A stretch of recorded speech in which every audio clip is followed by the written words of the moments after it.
ఈరోజు మనం తెలుసుకోబోయే అంశం అలంకరించవలసినది సమాధులన.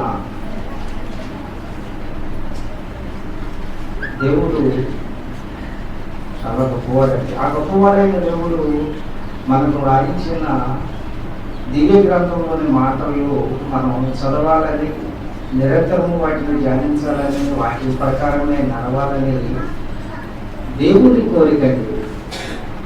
దేవుని కోరిక. మరి దేవుని కోరిక తీరాలన్నా, దేవుని మనస్సు తెలియాలన్నా, ఆయన ఉద్దేశం తెలియాలన్నా మనం ఆయన మనసైన బైబిల్ని జాగ్రత్తగా చదవాలి, ఆలోచించాలి. అప్పుడేనండి ఆయన మనస్సు మనకు అర్థమవుతుంది. ఆయన మనస్సు మనకి ఎప్పుడైతే అర్థమయ్యిందో అప్పుడు మనం ఏం చెయ్యాలి, దేవుని కొరకు ఏం చెయ్యకూడదు అనే విషయాలన్నీ మనకు తెలుస్తాయండి. అప్పుడే కదండి మన బ్రతుకులు బాగుంటాయి. లేదు అంటే ఎట్టి పరిస్థితుల్లో మన బ్రతుకులు బాగోవు. మన బ్రతుకులు ఎందుకు బాగోవు అంటే దేవుని ఇష్టాన్ని మనం తెలుసుకొని ఆ ఇష్ట ప్రకారంగా మనం నడవకపోతే, దేవునికి అయిష్టులుగా బ్రతికితే మనం ఎట్టి పరిస్థితుల్లోనూ దేవుని దగ్గరకు చేరుకోలేము. కనుక మనం బైబిల్ చదివేటప్పుడు ప్రతి అంశాన్ని, ప్రతి పదాన్ని జాగ్రత్తగా చదవాలి, జాగ్రత్తగా పరిశీలన చేయాలండి. అప్పుడేనండి దేవుడు మనసు మనకి అర్థం అవుతుంది. లేకుంటే ఎట్టి పరిస్థితుల్లోనూ మనకు అర్థం కాదు. మనకు బైబిల్ అర్థం కాకపోతే దాని ప్రకారం నడవలేము, దాని ప్రకారం చేయలేము. దాని ప్రకారం నడవకపోతే, దాని ప్రకారం చేయకపోతే దేవుడు ఉన్న లోకాన్ని మనం స్వతంత్రించుకోలేము. అంతటి స్వతంత్రించుకోలేమండి.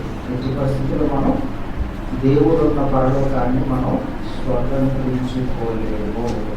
మరి మనుషులు ఈనాడు దేవుడు చెప్పినట్టుగా, దేవుడు ఉండమన్నట్టుగా ఉంటున్నారంటే లేదు. ఎందుకు అంటే బైబిల్ గురించి సరైన అవగాహన వారికి లేక, సరి అయిన అవగాహన బైబిల్ పట్ల, బైబిల్లో ఉన్న వాక్యం పట్ల సరి అయిన అవగాహన లేక వారు దేవుడు ఏది చెప్పాడో అది చేయలేకపోతున్నారు. దేవుడు అడుగుజాడలో నడవలేకపోతున్నారు. అంటే బైబిల్ చదువుతున్నప్పుడు మనం తెలుసుకోవలసిన ముఖ్యమైనది ఏంటంటే దాని భావం తెలియాలి. మనకి భావం తెలియకపోతే కన్ఫ్యూజన్ వచ్చేద్దండి. భావం తెలియకపోతే ఆ వాక్యం ఏ ఉద్దేశం మీద ఆయన రాశాడు, ఆయన మనస్సులో ఉన్న అసలు భావం ఏంటి, ఆయన ఉద్దేశం ఏంటి, ఆయన మనసులో ఉన్న ఉద్దేశం ఏంటి, అసలు దేవుడు ఏమనుకొని వాక్యాన్ని రాశాడు అని మనం ఆలోచించాలి. దాని భావాన్ని ఆలోచించాలి. అదే చెబుతున్నాడండి యేసుక్రీస్తు ప్రభు చెబుతున్న మాట చూడండి. అదే యేసుక్రీస్తు ప్రభు చెబుతున్నాడు మత్తయి సువార్త 12:7. మత్తయి సువార్త 12:7.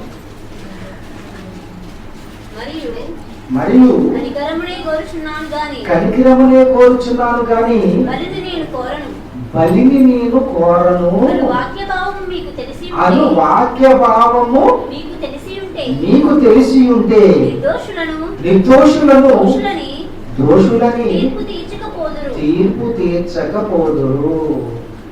ఏమంటాడండి? కనికరమునే కోరుచున్నాను కానీ బలిని కోరను అను వాక్య భావం మీకు తెలుసుంటే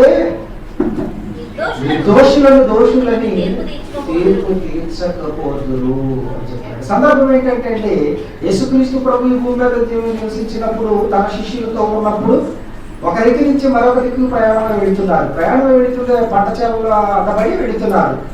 ఈ శిష్యులు ఏం చేశారంటే వెన్నులు తుంచుకుని తిన్నారు. ఈ వెన్నులు తుంచుకొని తినటం సదుకాయలు చూశారు. సదుకాయలు చూసి యేసుక్రీస్తు ప్రభువు అంటారు, ఎందుకు నీ శిష్యులు విశ్రాంతి దినాన్ని ఆచరించుట లేదు? ఎందుకు నీ శిష్యులు విశ్రాంతి దినాన్ని ఆచరించట్లేదు? ధర్మశాస్త్రంలో దేవుడు రాయించాడు కదా, మోషే ద్వారా దేవుడు పలికించాడు కదా, విశ్రాంతి దినాన్ని పాటించాలి, తప్పనిసరిగా పాటించాలి అని దేవుడు చెప్పాడు కదా. నీ శిష్యులు ఎందుకు విశ్రాంతి దినాన్ని పాటించటలేదు అని క్వశ్చన్ చేశారు యేసుక్రీస్తు ప్రభువుని. విశ్రాంతి దినాన్ని ఏ పని చేయకూడదు. వీళ్ళేం చేస్తున్నారు? వెళ్ళి తెలుసుకుని తింటున్నారు. అప్పుడు ప్రభు ఏం చెప్పాడు? కనికరమును కోరుచున్నాను కానీ బలిని కోరను అని మీరు చదువుతున్న ధర్మశాస్త్రంలో ఉన్నది కదా, దాని భావం మీకు తెలియదా అంటే భావం తెలియాలి. భావం తెలియదంటే వాళ్ళకి తెలుసా? తెలియదండి. భావం తెలియకే విశ్రాంతి దినాన్ని మీరు ఎందుకు ఆచరించట్లేదు, మీ శిష్యులు ఎందుకు ఆచరించట్లేదు అన్నారు. అసలు వెళ్ళు ఎదిగితే తెచ్చుకు తిన్నారంటే ఆకలేసి వెల్లుల్లి తెచ్చుకు తిన్నారండి. ఏదో అన్నారు, విశ్రాంతి దినాన్ని పాటించట్లేదు అన్నాడు. ప్రభు అన్నాడు, కనికరమనే కోరుచున్నాను కానీ బలిని కోరను అనే వాక్య భావం మీకు తెలీదా? దావీదు ఒకనాడు మందిరంలోకి వెళ్ళి సముఖపు రొట్టెలు, ఎవరూ తినని సముఖపు రొట్టెలు దావీదు తిన్నాడు కదా, ఆయన నీతిమంతులుగా తీర్చబడ్డాడు కదా, అది మీకు తెలీదా? దేవుని కనికరం మీకు అర్థం కాలేదా? దేవుడు రాయించాడు కదా మోషే గ్రంథం 6:6లోను ఏమని? కనికరమనే కోరుచున్నాను కానీ బలిని కోరను అని రాయించాడు కదా. ధర్మశాస్త్రం మీ దగ్గర ఉంది కదా, దాన్ని చదువుతున్నారు కదా, అది కూడా అర్థం కావట్లేదు మీకు? దాని భావం తెలీదా అంటున్నాడండి. దాని భావం తెలీదా అంటున్నాడు. వారి భావం తెలుసండి? తెలీదండి. తెలియని వాళ్ళనే అలా మాట్లాడారు. ఏమని? కనికరమునే కోరుచున్నాను కానీ బలి నేను కోరను అనే వాక్య భావము మీకు తెలిసి ఉంటే నిర్దోషులమైన మమ్ములను, నిర్దోషులైన నా శిష్యులను మీరు దోషులు అంటున్నారు. దాని వాక్య భావం మీకు తెలియదు అన్నారు. ఏమంటే ఈనాడు కూడా ఆనాడు వాళ్ళకే కదండి, వాళ్ళెవరు చదువుకాయలంటే వాక్యాన్ని చెప్పేవారండి, వాక్యం బోధించేవారండి. ఆనాడే కాదు, ఆనాటి నుంచి ఈనాటి వరకు కూడా దైవజనులుగా చలామణి అవుతున్న వారికి కూడా వాక్యం సరిగా అవగాహన లేదండి. అవగాహన లేదు. వాక్య భావము తెలుసా అంటే వాక్య భావమే కాదండి, వాక్యం ఉన్నట్టుగా కూడా దేవుడు వ్రాయించినా అదే తెలియట్లేదండి మనుషులకి. ఏలూరులో ఒక ఆయన హాస్యము ఫాదర్ గారు ఏమన్నారు చూడండి. ఏలూరులో ఒక ఫాదర్ గారు పెద్ద ఆయన ఏమన్నారు చూడండి, చదువుతున్నానండి, మన పేపర్లో పడింది. మరియ మాత అడుగు జాడల్లో క్రైస్తవ విశ్వాసులు నడవాలని రెవరెండ్ ఫాదర్ కోరుచున్నారు. మీటింగ్ పెట్టారండి, పెద్ద మీటింగ్. ఆ మీటింగ్లో ఆయన మాటలు ఏమన్నారు? మరియ మాత అడుగు జాడల్లో క్రైస్తవ విశ్వాసులు నడవాలి. ఎవరి అడుగు జాడల్లో? మరియ మాత అడుగు జాడల్లో నడవాలి అని బిషప్ గారు కోరుతున్నారండి, సందేశం ఇచ్చారు. మరియ మాత అడుగు జాడల్లో నడవాలి అంటారండి. మరి ఇదెక్కడ ఉంది బైబిల్లో? మరియమ్మ గారు అయితే ఉన్నారు, యేసుక్రీస్తు ప్రభు తల్లి గారు, అవునా? మరియ అడుగు జాడలో నడవాలని ఎక్కడన్నా బైబిల్లో ఉందా? లేదు కదా. పోయి ఎక్కడన్నా మరియమ్మ గారు తాను బ్రతుకున్న దినాలలో నా అడుగు జాడల్లో నడవండి అని ఏమన్నా ఆవిడ అన్నారా? లేదే. లేదు అంటే యేసుక్రీస్తు ప్రభు తాను బ్రతుకున్న దినాలలో ఇదిగో మా అమ్మ మరియమ్మ ఆవిడ అడుగు జాడల్లో నడవండి అని ఆయన ఏమన్నా చెప్పారా? లేదే.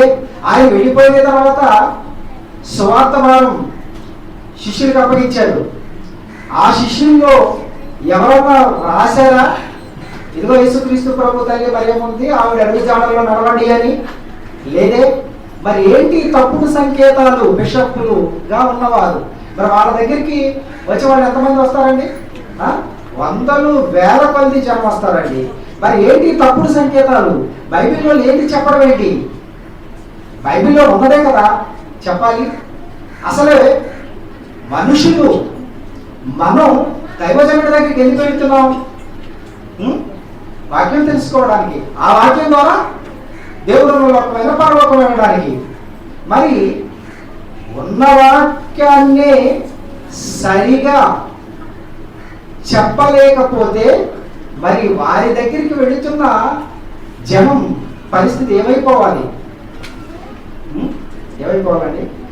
పౌలు గారు చెప్తున్నా చూడండి, కొరింథీయులకు రాసిన మొదటి పత్రిక 11వ అధ్యాయంలో,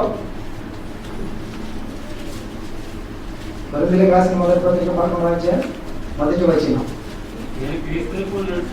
ఇది చెప్తున్నారండి. పౌలు గారు చెప్తున్నారు. మరియమ్మ గారు ఎక్కడ చెప్పారా? లేదు, పౌలు గారు చెప్తున్నారు ఏమని? నేను క్రీస్తును పోలి నడుచుకొనుచున్న ప్రకారము మీరు నన్ను పోలి నడుచుకోండి.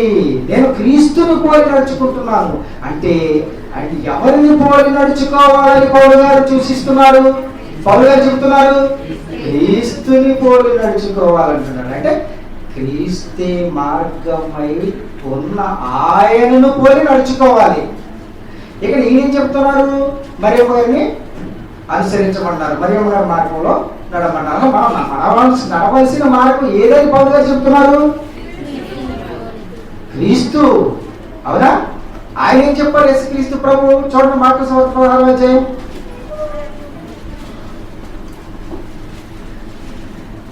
యోహాను సువార్త 14వ అధ్యాయం 6వ వచనం. యోహాను సువార్త 14వ అధ్యాయం 6వ వచనం. యేసుక్రీస్తు ప్రభు చెప్తున్న మాట, యేసు నేనే మార్గమును సత్యమును జీవమును, నా ద్వారానే తప్ప ఎవడును తండ్రి యొద్దకు రాడు. పరలోకములో ఉన్న తండ్రి యొద్దకు రావాలంటే నా మార్గంలోనే రావాలి. నేనే మార్గం, నా అడుగుజాడలోనే నడవాలి అంటున్నాడండి. నా అడుగుజాడల్లోనే నడవాలి, నేనే మార్గం అని చెబుతున్నాడా? లేకపోతే మా అమ్మే మార్గం, మా అమ్మ అడుగుజాడలో నడవండి అని చెబుతున్నాడా యేసుక్రీస్తు ప్రభు? నేనే మార్గం. పరలోకం అందున్న మన కన్న తండ్రి దగ్గరికి, పరలోకం మీరు రావాలంటే నా ద్వారానే తప్ప తండ్రి యొద్దకు ఎవడు రాడు. నేనే మార్గం. చూడండి ఎంత పర్టికులర్గా చెప్పాడు. ఏమంటే ఇది పర్టికులర్గా ఉందా? లేదంటే దీనికి కన్ఫ్యూజన్ ఏమైనా ఇచ్చాడు దేవుడు? లేదండి, నేనే మార్గం, నేనే సత్యమును జీవమును, నా ద్వారానే తప్ప ఎవరును తండ్రి యొద్దకు రారు. సరే, మరి ఈనాడు ఇంత పర్టికులర్గా వాక్యం ఉన్నా సరే ఎలా తప్పుగా బోధించేస్తున్నారు? అబ్బో, ఆ సంఘానికి విపరీతమైన జనం వెళ్తారు కదా, అక్కడే ఏదో గొప్పగా జరుగుతుంది అని మీరు అనుకోవచ్చండి. లేదండి, బైబిల్లో ఉన్నది ఉన్నట్టుగా చెప్పే సంఘం ఏదైనా సరే జనం తక్కువ ఉంటారండి. ఎందుకంటే చెబుతున్న మాట ప్రకారమే జీవించాలి. దేవుడు బైబిల్లో ఏది రాయించాడో అదే మనం చేయాలి, మరొకటి చేయకూడదు అని ఖండితంగా బోధకుడు ఖండిస్తాడండి.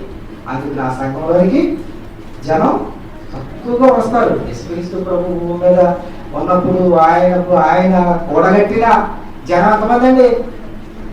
ఆయన బ్రతుకు కాలం అంతా ఎంతమంది? 12 వేల మందికి ఆహారాన్ని పంచాడు, వేల మందిని స్వస్థపరిచాడు. ఆయన 12 మంది హత్తుకున్నారు ఆయన్ని. అవునండి, అసలు సిసలైన బోధ, అసలు సిసలైన వాక్యానికి అటెంట్ అయ్యేవాళ్ళు, హత్తుకున్న వాళ్ళు బాగా తక్కువ ఉంటారండి, బాగా తక్కువ ఉంటారు. ఈనాడు ఇంత పర్టికులర్గా వాక్యం చెబుతున్న మనుషులు పొరబడుతున్నారండి. త్వరపడి తప్పు చేసేస్తున్నారు. ఈరోజు చూడండి, ఈరోజు ఏంటంటే ఈస్టర్ అంటే యేసుక్రీస్తు ప్రభువు సమాధిని జయించాడు, మృత్యువుని జయించాడు, సమాధిని చీల్చుకొని బయటికి వచ్చాడు. ఈరోజు ఏమంటారండి? క్రీస్తు పునరుద్ధానం, ఈస్టర్. ఈరోజు తెల్లవారుజాముని ఏం చేస్తారంటే మనకి పండుగ చేస్తారు, సమాధుల దగ్గర పెడతారు, చక్కగా వాటిని అలంకరిస్తారు, సుగంధ ద్రవ్యాలతో పోస్తారు. అవును కదండి. పూసిన తర్వాత మన వాళ్ళు ప్రార్థన చేస్తారు. ఏమని చేస్తారు? ప్రభువా, ఈ బిడ్డని నీ దగ్గర ఉన్నాడు, నీ దగ్గరకు వచ్చేసాడు అని మేము నమ్ముతున్నాము అంటారు. మరొకరు ఏం చేస్తారు? ప్రభువా, ఈ బిడ్డ నీ దగ్గర ఉన్నాడని మేము అనుకుంటున్నాం, కానీ నీ పక్కనే కూర్చోబెట్టుకో అంటారు. మరికొంతమంది ప్రార్థన చేస్తారు, ఇదో నా కూతురు చచ్చిపోయింది కదా, నా కూతురు నీ కూర్చో పక్కనే కూర్చోబెట్టుకో అంటారు. అసలు ఉన్నది ఎవరు కూర్చో పక్కన? తండ్రికి కూర్చో పక్కన కూర్చోన్నది ఎవరు? యేసుక్రీస్తు ప్రభు. అంటే ఇప్పుడు ఉద్దేశం ఏంటి? యేసుక్రీస్తు పక్కకేంటి? ప్రభువా, నా కొడుకుని నీ పక్కన కూర్చోబెట్టుకో ప్రభువా, లేకపోతే నా కూతురిని నీ పక్కన కూర్చోబెట్టుకో ప్రభువా అంటున్నారా? అన్నట్టే కదండి. అవునా? ప్రార్థన చూస్తుంటే వింటుంటే నవ్వొస్తుందండి. ఇలా చేస్తున్నారు. ఎందుకు సుగంధ ద్రవ్యాలు ఎందుకు పోస్తున్నారు, ఎందుకు అలంకరిస్తున్నారు అంటే, ఆనాడు మరి యేసు ప్రభువుకి అలంకరించాడు కదా, అందుకని మేము అలంకరిస్తున్నాము అంటున్నారట మనుష్యులు. ఆనాడు యేసుక్రీస్తు ప్రభు సమాధికి అలంకరించారా? చూడండి, మార్కు సువార్త 16వ అధ్యాయం.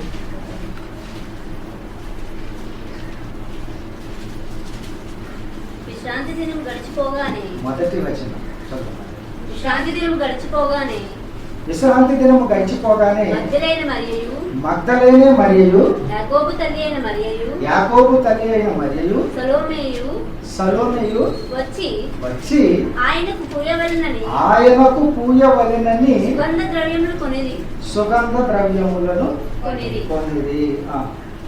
వారు ఆదివారమున పెందలకడ లేచి బయలుదేరి సూర్యోదయమైనప్పుడు సమాధి దగ్గరికి వచ్చుచుండగా సమాధి ద్వారం నుండి మన కొరకు ఆ రాయి ఎవడు పొర్లించునని ఒకరితో ఒకరు చెప్పుకొనుచుండిరి. యేసుక్రీస్తు ప్రభువుని సమాధిలో పెట్టిన తర్వాత పెద్ద రాయి పెట్టేశారు, దానికి సీలేసారు. అందుకని ఇది మనకు తెలుసు.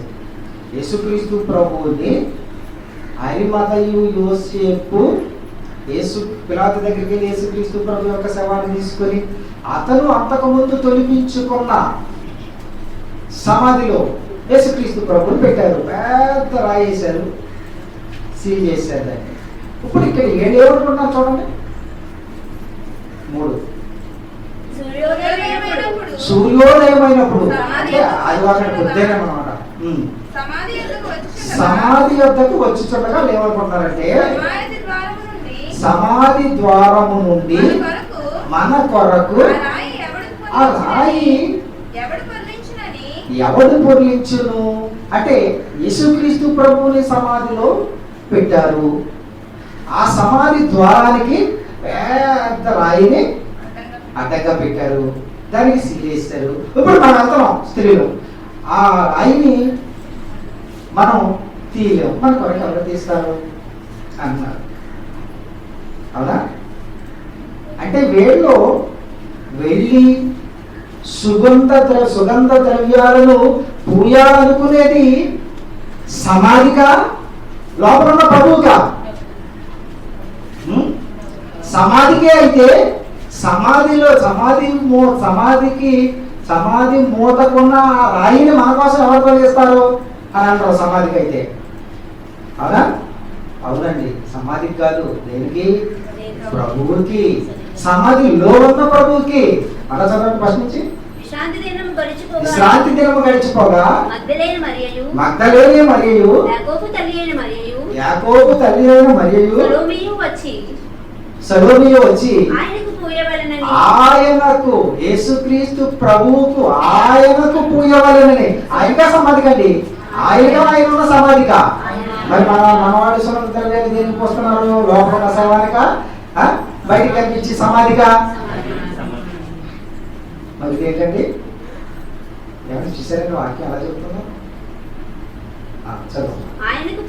ఆయనకు పూయవలెనని సుగంధ ద్రవ్యములు కొనిరి. ఆ కొని తెల్లబుద్ధ ఏం చేస్తున్నారు? వారి ఆదివారం పొద్దున్నే లేచిపోయారు. బయలుదేరి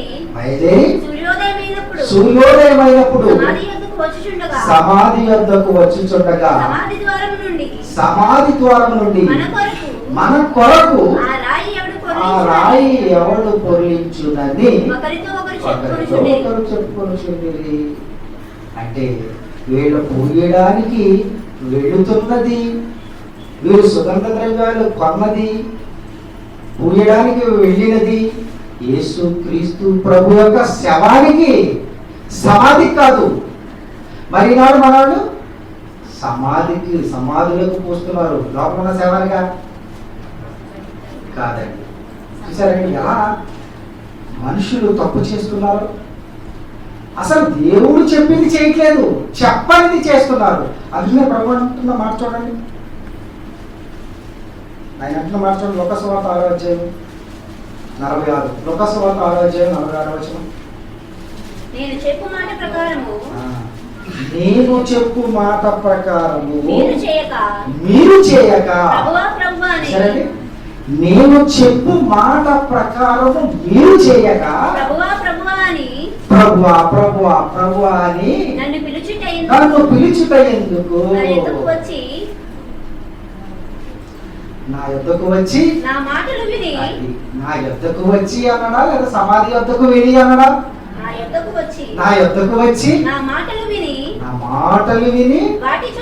అంటే ఆయన యొద్దకు వచ్చి అంటే ఆయన మాటలు అక్కడ చెప్పబడుతుందా? అక్కడికి ఆయన యొద్దకు. ఇప్పుడు మీరు ఎక్కడికి వచ్చారు?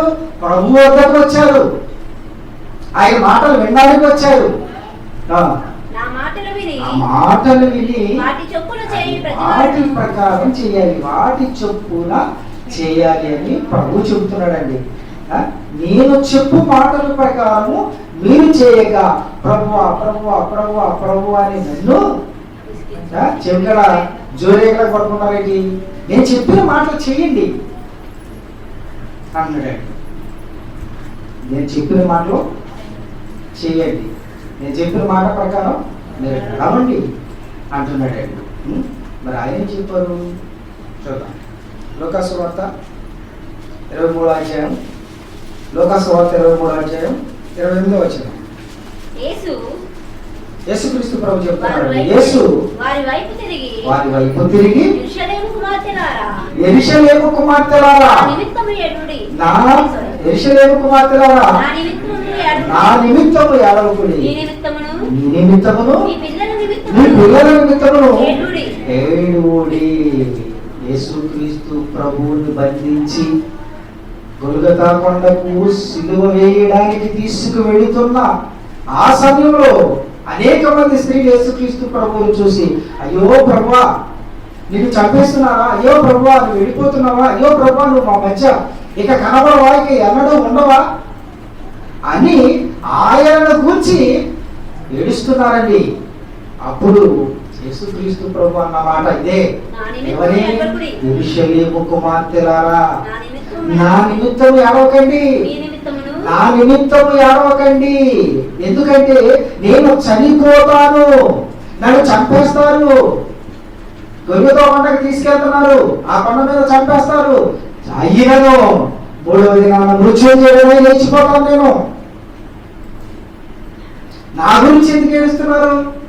లేచిపోయే నా గురించి, బ్రతికే నా గురించి, సజీవుడిగా ఉండే నా గురించి ఎందుకు మీరు ఏడుస్తున్నారు అని క్వశ్చన్ చేస్తున్నాడండి. మరి ఈనాడు ఏం చేస్తున్నారు చెప్పండి? ఇది ప్రభు చెప్పాడు, ఏమని? నా నిమిత్తము నా గురించి మీరు ఏడవకండి. మరి ఈనాడు ఏం చేస్తున్నారు? గుడ్ ఫ్రైడే రోజున ఏం చేస్తున్నారు? ఏం చేస్తున్నారు చెప్పండి? వచ్చిన కాడ నుంచి వెళ్ళిపోయే వరకు ఏడిపే కదండి. ఏడుపు పాటలు, ఏడుపు ప్రార్థన, ఏడుపు కోరికలు, అన్నీ అవే కదండి. మరి ఏంటండి? ప్రభు చెప్పాడు ఏడవద్దన్నాడు. మరి ఇదేంటి? నేను చెప్పు మాటల ప్రకారం మీరు చేయక ప్రభా ప్రభా ప్రభా అన్నాడు. ప్రభావం చచ్చిపోయావా, ప్రభావం మన దూరం అయిపోయావని ఏడుతున్నారు. ఆయన ఏం చెప్పాడు? ఏడవకండమ్మా అన్నాడు. మరి ఏడు మానేయాలి కదా. ఎన్ని సంవత్సరాలండి? ఆ రోజు ఆనాడు యెరూషలేములోనే ఆయన్ని వాళ్ళ కళ్ళెదుటే చంపేస్తుంటే, కొరడాలతో కొట్టుకుంటూ తీసుకొని వెళుతుంటే అది చూసి తట్టుకోలేక భరించలేక ఆనాడు ఏడుస్తున్న స్త్రీలను చూసే ప్రభు వద్దమ్మా ఏడవకండి అంటే, ఆనాటి నుంచి ఇన్ని వేల సంవత్సరాలు అయిపోయినా సరే ఏడుస్తున్నారు అంటే ప్రభు మాటలు పక్కన పెట్టారు, వారి ఇష్టాన్ని నెరవేరుస్తున్నారు. ఏంటండి ఇది? ప్రభు చెప్పాడు, నేను చెప్పు మాటల ప్రకారం మీరు చేయక ఎందుకు ప్రభు ప్రభు అని ప్రార్థన చేస్తున్నారు అన్నాడండి. మీకేమో తెలుసుకున్నా కదా? తెలియట్లేదండి. ఆ తర్వాత మాట చదవమ్మా. ఆ నిమిత్తం ఏడవకండి, మీ నిమిత్తమును మీ పిల్లల నిమిత్తమును ఏడవండి. ఎందుకంటే మీ నిమిత్తమును మీ పిల్లల నిమిత్తమును ఏడవండి. ఎందుకంటే నీవు సరిగా నా సన్నిధికి వస్తున్నావా? నీవు సరిగా నా దగ్గరకు వస్తున్నావా? నీవు సరిగా నా మాటలు వింటున్నావా? నీవు సరిగా నా మాటల ప్రకారం ప్రవర్తిస్తున్నావా? అలాగే నీ బిడ్డలు, నీ భర్త, నీ వారంతా, నీ కుటుంబం అంతా దేవుని సన్నిధిలో ఉంటున్నారా? నా పాత సన్నిధికి వస్తున్నారా? నా మాటలు నేర్చుకుంటున్నారా? లేదు. కనుక మీ గురించి ఏమన్నా, అయ్యో నేను వెళ్ళలేకపోతున్నాను చర్చికి, అయ్యో నేను దైవజనుడి నోట వచ్చే మాటలు వినలేకపోతున్నానే అని అడగండి. మీ బిడ్డలు వస్తున్నారా? రావట్లేదు. అయ్యో నా బిడ్డలు ఈ రోజు సన్నిధికి రాలేదే, దేవుని సన్నిధికి. అయ్యో దేవుని వాక్యాన్ని వారి హృదయంలో భద్రపరచుకోలేదే, ఈ రోజు దైవజనుడు చెప్పిన వాక్యం వారికి వినబడలేదే అని మీ బిడ్డల కోసం ఏడవండి. లేకుంటే అలాగే లేకుంటే నా సన్నిధికి రాకుంటే మీరు మీ బిడ్డలు చేస్తారు. కనుక చచ్చే మీ గురించి, చచ్చే మీ బిడ్డల గురించి ఏడవండి. చచ్చిన మూడవ రోజున మృత్యుంజయుడు లేచిపోయే నా గురించి ఎందుకు ఏడుస్తున్నారు అని దేవుడు ప్రశ్నిస్తున్నాడండి. ఇది ఎక్కడన్నా అర్థమవుతుందంటారు వీళ్ళకి?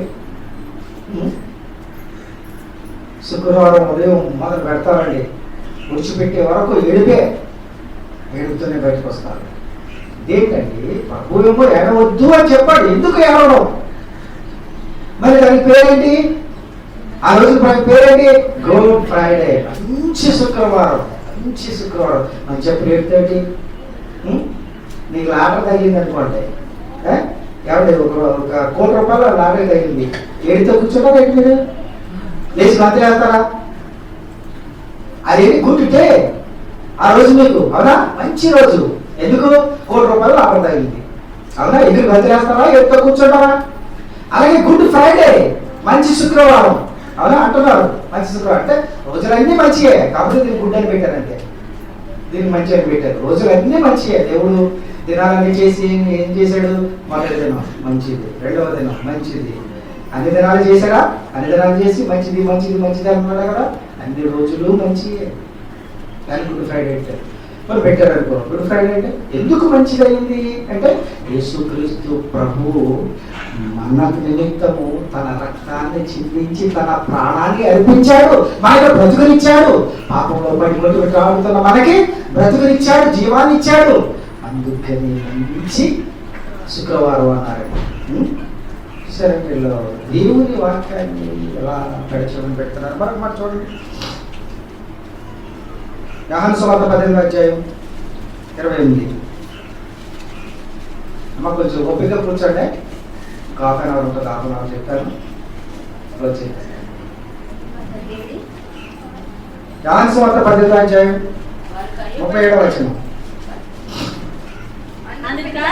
అందుకు పిలాతు యేసుక్రీస్తు ప్రభువును బంధించిన తర్వాత సందర్భం ఏంటంటే యేసుక్రీస్తు ప్రభువును బంధించారండి. యేసుక్రీస్తు ప్రభువుని బంధించిన తర్వాత గెత్సేమనే తోటలో యేసుక్రీస్తు ప్రభువును బంధించిన తర్వాత పిలాతు దగ్గరకి తీసుకెళ్లారండి. పిలాతు దగ్గర ఉన్నాడు ఇప్పుడు యేసుక్రీస్తు ప్రభువు. అప్పుడు పిలాతు అడుగుతున్నాడండి యేసుక్రీస్తు ప్రభువుని ఏమని? పిలాతు ఏమన్నాడంటే, ఏంటి రాజు రాజు రాజు అంటున్నారు, నువ్వు రాజు అంటున్నావంట, రాజు నేను చెప్పుకుంటున్నావంట, మేమున్నాం కదా రాజులు, నువ్వు రాజువా అని యేసుక్రీస్తు ప్రభువును పిలాతు ప్రశ్నించాడండి. పిలాతు ముందుకి యేసుక్రీస్తు ప్రభువును తీసుకువెళ్ళినప్పుడు యేసుక్రీస్తు ప్రభువుతో పిలాతు అంటున్న మాట ఏమంటే, యేసు నువ్వు రాజువా అని అడిగాడండి. అప్పుడు యేసుక్రీస్తు ప్రభు ఏమన్నాడు? యేసు అంటున్నాడండి, నీవన్నట్టు పిలాతు, నీవన్నట్టు నేను రాజునే, నేను రాజునే అన్నాడండి. ఎవరన్నారండి మాట? యేసుక్రీస్తు ప్రభు సైగా నేను రాజునే అన్నాడండి. ఏమండి, ఏ రోజు కాలంలో యేసుక్రీస్తు ప్రభు పుట్టిన తర్వాత తూర్పు దేశపు జ్ఞానులు వచ్చారు కదండి ఏ రోజు దగ్గరికి. ఏ రోజు దగ్గరికి వచ్చి వాళ్ళు ఏమన్నారు? యూదుల రాజుగా పుట్టినవాడు ఎక్కడ? యూదుల రాజుగా పుట్టినవాడు ఎక్కడ ఉన్నాడు అని అడిగారండి. అంటే రాజు అని అలా అన్నారండి తూర్పు దేశ జ్ఞానులు. స్వయంగా యేసుక్రీస్తు ప్రభు ఏం చెప్తున్నాడు? పిలాతు అన్నట్టు నేను రాజునే అన్నాడు. అవునా? అంటే యేసుక్రీస్తు ప్రభు మరియ గర్భాన పుట్టినది మొదలుకొని ఏమండి రాజేనా ఆయన కాదా? మరి ఇదేంటండి, మరి యేసు రాజుగా వస్తాడని మాట్లాడుతున్నామండి మనం. యేసు రాజుగా రావడం ఏంటి? పిలాతుతో ఏమన్నాడు యేసుక్రీస్తు ప్రభువు? నువ్వు రాజు అంటే రాజునే అన్నాడు. అంటే ఆనాడు యేసుక్రీస్తు ప్రభు రాజుగా వచ్చాడా? వస్తాడా? వచ్చాడా? వస్తాడా? మరి యేసు రాజుగా వచ్చుచున్నాడు ఏంటి? యేసు రాజుగా కాదు, దహించు అగ్నిగా వస్తున్నాడు. యేసు దహించు అగ్నిగా వస్తున్నాడండి. ఆయన వస్తే, ఆయన అడుగు పెడితే ఈ భూమి మీద భూ ప్రపంచం ఏముండదు. ఆకాశములు మహావేంద్రంతో లయమైపోతాయి. రాజుగా రావట్లేదు, ఎప్పుడో వచ్చేసాడు రాజుగా. మరి ఏ మాటలండి? ఆయన చెప్పు మాటల ప్రకారం మనం చేస్తున్నామండి? లేదు. మరి సంఘాలను ఎక్కడికి పోతాయండి? అర్థమవుతుందా వాక్యం మీకు? నా ముందు కూర్చుని వింటున్న మీకైనా ఖచ్చితంగా వాక్యం తెలిసి ఉండాలి, తెలుసుకోవాలి. దాని ప్రకారమే మనందరం జీవించాలి. చూసారండి మనుషులే ఎలా మాట్లాడుతున్నారు. మరొక వచనం చూడండి, మత్తయి సువార్త 25:19.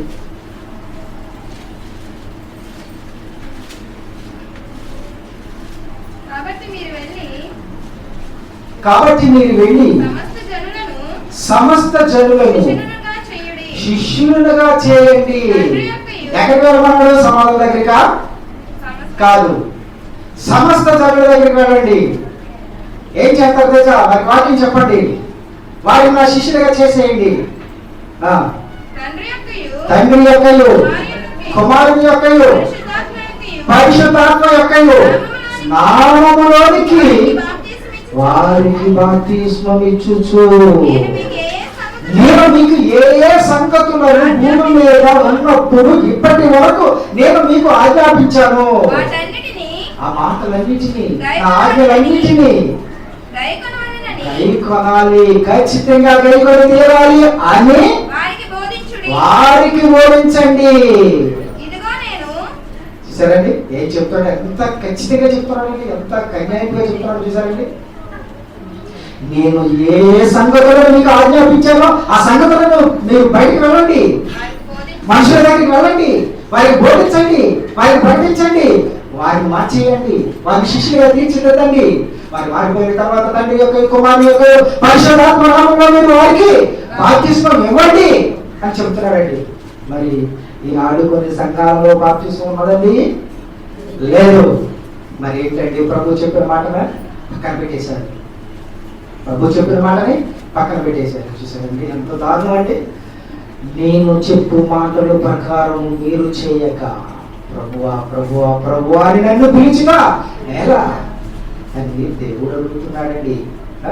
ప్రభు చెప్పిన మాటలు చేయట్లేదు, ప్రభు చెప్పని మాటలు, బైబిల్లో లేని మాటలు, లేని మాటలు వీరు చేస్తున్నారండి. సమాధి దగ్గరికి వెళ్తున్నారు, వాటిని అలంకరిస్తున్నారు. ఏమండి, వాడు తాగుబోతయ్యి తాగి తాగి తాగి చనిపోయాడు అనుకోండి, ఇప్పుడు నువ్వు వెళ్ళి దాన్ని అలంకరించేసి ప్రభువా నీ కుమారుడు నా పక్కకి చేర్చేసుకో, లేదా నీ కుమారుడు నా కుమార్తె పక్కకి చేర్చేసుకో అంటే దేవుడు చేర్చేసుకుంటాడా? దేవుడు పరలోకానికి చేస్తాడా? ఎవడు? ఎవరైనా సరే అంటే కుమార్తె అయినా, కుమారుడైనా, భర్త అయినా, భార్య అయినా. కాబట్టి ఇది ఎక్కువగా ఉండేది మన ఏరియాలో చూసుకుంటే నర్సాపురం ఏరియాలో బాగా ఎక్కువ ఉంటుందండి. ఈ సమాధుల పండుగ కార్యక్రమం వెళ్ళిపోతారు, పొద్దున్నే తెల్లవారుజామున వెళ్ళిపోతారు, పాస్టర్ గారిని తీసుకెళ్ళిపోతారు, అలంకరించేస్తారు, పాస్టర్ గారి చేత ప్రార్థన చేయించేస్తారండి. ఏమని? మా పాస్టర్ గారికి నిన్న ప్రభువా ఈ నీ కుమారుడిని నీ పక్కన పెట్టుకో అని ప్రార్థన చేయలేదా? అంతే. ఆ మన్నాడు పోతాను ఆదివారం గొడవ పెట్టేస్తారంటే అంత దాంట్లో ఉంటున్నారండి. తాగేసి తినేసి వ్యభిచరించి తెగులొచ్చి దేవుని అడుగు జాడలో నడవక నీ ఇష్టానుసారంగా ఉంటూ తెగులు తెచ్చుకొని చస్తే, సమాధి చేస్తే, ఆ సమాధి దగ్గరికి వెళ్ళిపోయి మనం అలంకరించేసి సుగంధ ద్రవ్యాలు కొట్టేసి ప్రార్థన చేసేస్తే వాడు తండ్రి దగ్గరికి వెళ్ళిపోతారా పరలోకానికి? లేదండి, వెళ్ళరండి. ఏమండి, యేసుక్రీస్తు ప్రభువు ఎప్పుడన్నా సమాధుల పండుగ చేయండి అని ఏమని చెప్పారా? లేదే. సమాధులు అలంకరించమని ఎక్కడైనా బైబిల్లో ఉందా? లేదే. అపోస్తులు చేశారా? లేదే. మరి బైబిల్ చెప్పనిది ఎందుకు చేస్తున్నారు? బైబిల్ చెప్పనిది ఎందుకు చేస్తున్నారు? చెప్పినది ఎందుకు చేయట్లేదు? అలంకరించవలసినది సమాధులనా? కాదండి. మరి దేనిని అలంకరించాలి? దేనిని అలంకరించాలి? చూడండి, చెప్తున్నాను చూడండి. తిమోతి గారు రాసిన, అపోస్తలుడైన పౌలు గారు తిమోతి గారికి రాసిన మొదటి పత్రిక 2వ అధ్యాయం 10వ వచనం.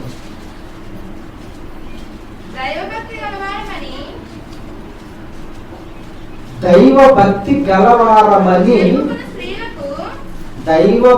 గలవారమని చెప్పుకొను స్త్రీలకు తగినట్టుగా సత్క్రియల చేత తమ్మును తాము అలంకరించుకొనవలెను. అలంకరించవలసినది సమాధులా? కాదు. మన చదవమా. దైవ భక్తి గలవారమని చెప్పుకొను స్త్రీలకు తగినట్టుగా సత్క్రియల చేత తమ్మును తాము అలంకరించుకోవాలి. సత్క్రియల చేత అలంకరించుకోవాలి. తమ్మును తాము మనకు మనమే సత్క్రియల చేత అలంకరించుకోవాలి. సమాధులను కాదు అలంకరించడం, మనకు మనమే అలంకరించుకోవాలి. దేని చేత? సత్క్రియల చేత. సత్క్రియల చేత అంటే సత్య సంబంధమైన క్రియల చేత. అంటే సత్యం అంటే నీ వాక్యమే సత్యము. యోహాను సువార్త 17వ అధ్యాయం 17 ప్రకారం. యోహాను సువార్త 17వ అధ్యాయం 17. నీ వాక్యమే సత్యము అంటే సత్యక్రియల చేత, సత్క్రియల చేత తమను తామే అలంకరించుకోవలెను. అంటే వాక్య సంబంధమైన పనులు చేస్తూ మనలను మనమే అలంకరించుకొనవలెను. దగ్గర దేవుడు చెబుతున్నది. మొదటి పేతురు 3వ చదువుతాను. అటువలే మొదటి పేతురు 3వ అధ్యాయం 5వ వచనం. అటువలే పూర్వము దేవుని ఆశ్రయించిన పరిశుద్ధ స్త్రీలను తమ స్వపురుషులకు లోబడి ఉండుట చేత తమ్మును తాము అలంకరించుకొనిరి. తమ్మును తాము అలంకరించుకొనిరి. 1 తిమోతి 2:10 ఏం చెప్పాం? దైవభక్తి గలవారమని చెప్పుకొని స్త్రీలకు తగినట్టుగా సత్క్రియల చేత తమ్మును తాము అలంకరించుకొనవలెను. అంటే పూర్వం ఉన్న దేవుని అడుగుజాడల్లో నడిచిన భక్తి పరులైన స్త్రీలు ఎలా నడిచారు? సత్క్రియలు అలంకరించుకున్నారు. అవునా?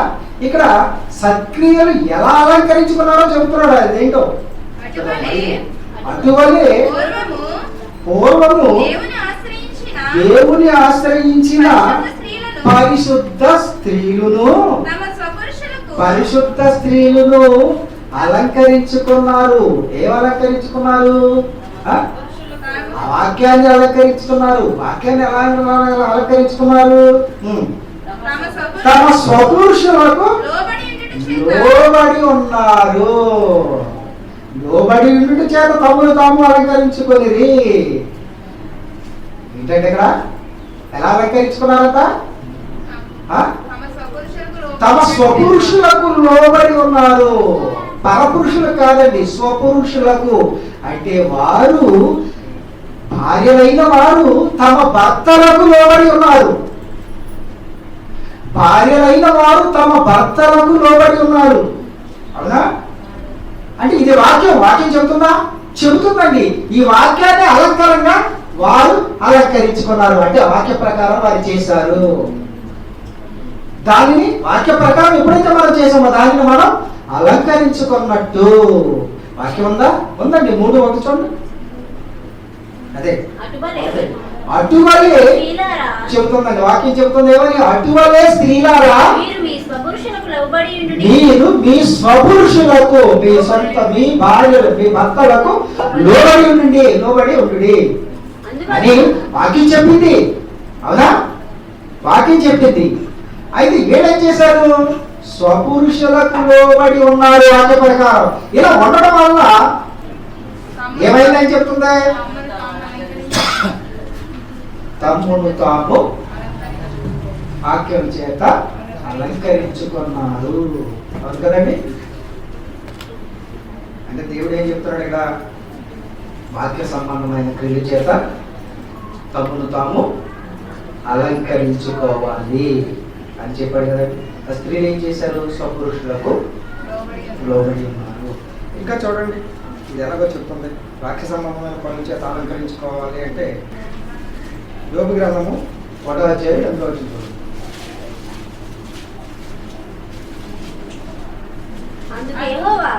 అందుకు యెహోవా నీవు నా సేవకుడైన యోబు సంగతి ఆలోచించితివా? అతడు యథార్థవర్తనుడు, న్యాయవంతుడైన దేవుని యందు భయభక్తులు కలిగి చెడుతనమును విసర్జించినవాడు. భూమి మీద అతని వంటి వాడెవడును లేడు. అంటే పాత నిబంధన గ్రంథంలో లేవియా కాండంలో దేవుడు చెప్పిన మాట ఏంటంటే అండి, నేను మీ దేవుడైన యెహోవా, నాకు మీరు భయపడాలి అని చెప్పాడు. భయపడాలి అని చెప్పిన ఆ వాక్య ప్రకారం యోబు గారు ఏం చేస్తున్నారండి? మరి చదవండి. అందుకు యెహోవా నీవు నా సేవకుడైన యోబు సంగతి ఆలోచించితివా? అతడు యథార్థవర్తనుడు, న్యాయవంతుడై దేవుని యందు భయభక్తులు కలిగి చెడుతనమును విసర్జించిన వాడు. అంటే భూమి మీద అతని వంటి వాడు ఎవడునూ లేడు. అంటే దేవుని యందు భయభక్తులు కలిగి ఉన్నాడా? ఉన్నాడు. అంటే యోబు గారిని గురించి దేవుడే చెబుతున్నాడు. ఏమని? నా యందు భయభక్తులు కలవాడు యోబు అని. ఆ నా యందు భయభక్తులు కలవాడు యోబు అని చెబుతున్నాడంటే యోబు గారు ఏం చేశారు? అలంకరణగా ఆయనే వాక్యాన్ని సత్యక్రియలను ధరించుకున్నాడు యోబు గారు. ఇది ఎక్కడ ఉంది చూడండి. లేవే కాండము ఇంకా చెప్పింది ఏంటంటే 19, 14. 19, 14 చూడండి.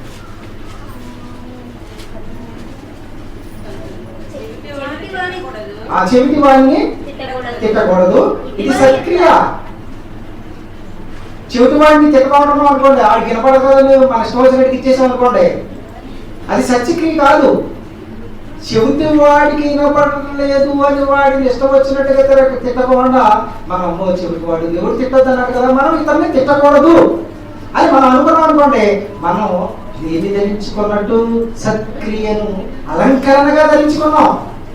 తర్వాత గుడ్డివాడిని ఎదుట అడ్డము వేయకూడదు. గుడ్డోడు వస్తున్నాడు అనుకోండి, వీడికి మనం జోడీడు కర్ర కూడా కనపడదు, కర్ర అడ్డంగా పెడితే తిరిగి పడిపోతాడు, కర్ర అడ్డంగా పెట్టామనుకోండి పడిపోతాడు. అది సత్క్రియ, అసత్యక్రియ.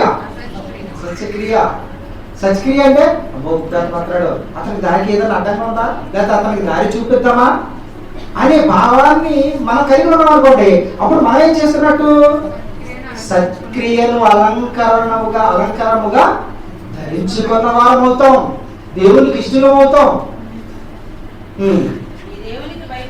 మీ దేవునికి భయపడవలెను, మీ దేవునికి భయపడవలెను, నేను యెహోవాను. చూసారండి, మీ దేవునికి భయపడాలి అని చెప్తున్నాడు. యోగు గారు ఏం చేశారండి? భయపడ్డాడు. సత్క్రియను ఆయన అలంకారంగా ధరించుకున్నాడు. సత్క్రియను మరొక మాట చూద్దామండి. నిర్గమకాండము 20:14.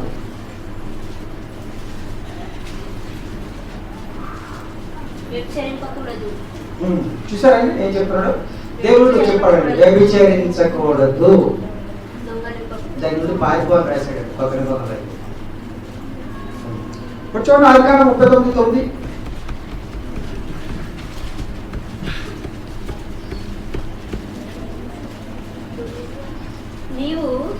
నీవు అతని భార్యవైనందున నిన్ను తప్ప మరి దేనిని. సందర్భం ఏంటంటే యోసేపు గారి సందర్భం. యోసేపు గారు తన అన్నల చేత ఐగుప్తు దాస్యానికి అమ్మబడ్డాడండి. ఈయన ఎక్కడ ఉన్నాడంటే పోతీఫర్ దగ్గర ఉంటున్నాడు, ఆ ఇంట్లో పనిచేస్తున్నాడండి. ఇంట్లో పనిచేస్తున్నప్పుడు తన భార్య యోసేపు గారిని బలవంతం చేస్తుందండి తనతో ఉండమని. అప్పుడు యోసేపు గారు అంటున్న మాట, నీవు అతని భార్యవైనందున నిన్ను తప్ప మరి దేనిని నాకు అప్పగింపై ఉండలేదు. కాబట్టి నేనెట్లు ఇంత ఘోరమైన దుష్కార్యము చేసి దేవునికి విరోధముగా పాపము కట్టుకొందునని తన యజమాని వారితో అనెను. నేను దేవునికి విరోధముగా ఎంత ఘోరమైన దుష్కార్యము చేసి దేవునికి విరోధముగా. చూసారని ఏమన్నాడు అంటే, దేవుడు ఏం చెప్పాడు? వ్యభిచరింపవద్దు అని చెప్పాడు. వ్యభిచరిస్తే దేవునికి విరోధం, దేవునికి వ్యతిరేకం. దేవుని మాటను ధిక్కరిస్తే దేవుని ధిక్కరించినట్టే. దేవునికి వ్యతిరేకముగా, దేవునికి విరోధముగా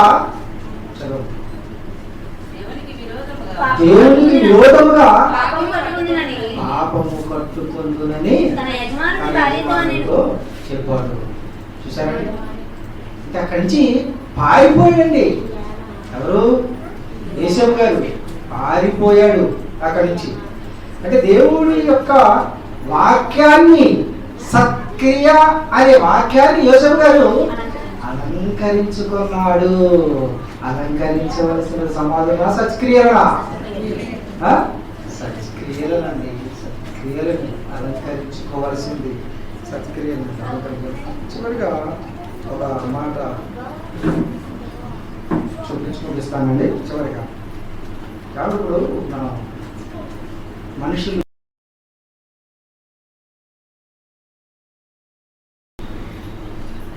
కొంతమంది వెళ్ళట్లేదు, అలంకరించాలి.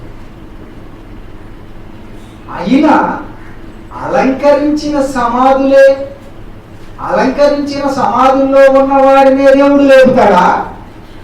అలంకరించని సమాధులను కూడా దేవుడు లేపుతాడా?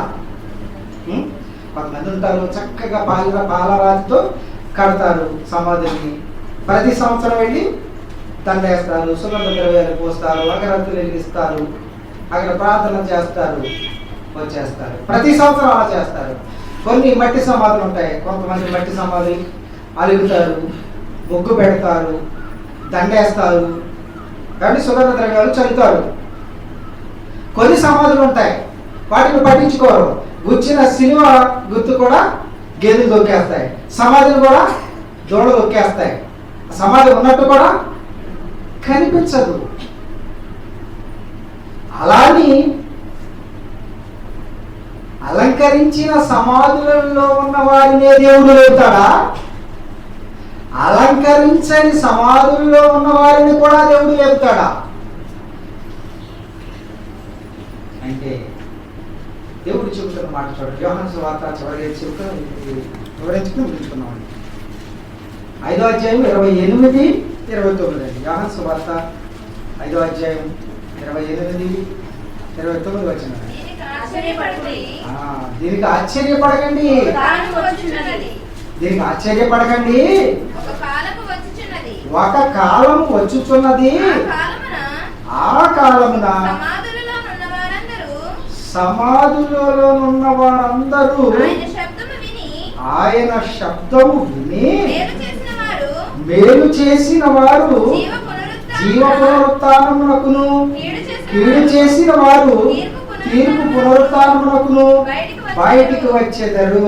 మరమ్మా, దీనికి ఆశ్చర్యపడకండి. ఒక కాలము వచ్చుచున్నది, ఆ కాలము నేను వచ్చే కాలము, నా రెండవ రాకడ. ఒక కాలము వచ్చుచున్నది,